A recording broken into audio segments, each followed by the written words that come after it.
Les Zimbabwéens se sont rendus aux urnes mercredi pour élire leur prochain président et législateur.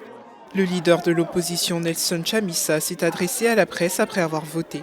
Il dénonce un stratagème clair et délibéré consistant à retenir des bulletins de vote pour d'autres candidats dans des zones urbaines telles que Harare, mais reste optimiste quant aux résultats.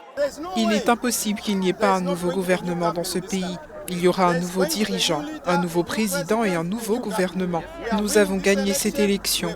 Ils le savent. C'est pourquoi ils sont de connivence avec la ZEC pour faire toutes ces manigances.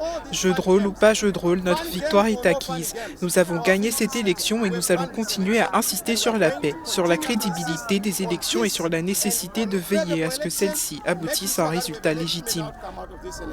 Ayant bâti sa campagne sur la plateforme du renouveau et de la crise économique, l'avocat et pasteur s'est engagé à lutter contre la corruption, à relancer l'économie et à sortir le pays de son isolement international.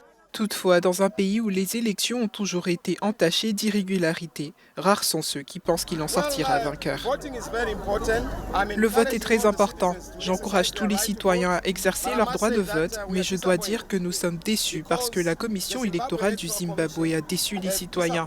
Les gens sont venus en grand nombre, dans certains cas, en particulier à Harare et à Bulawayo, qui sont des centres urbains où nous sommes très forts.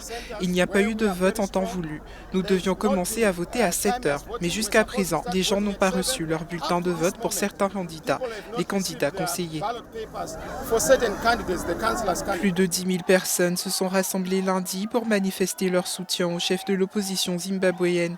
Le scrutin suivi de très près se déroule sur fond de mécontentement face à la crise économique et constitue un baromètre de la popularité du parti ZANU-PF au pouvoir depuis l'indépendance en 1980.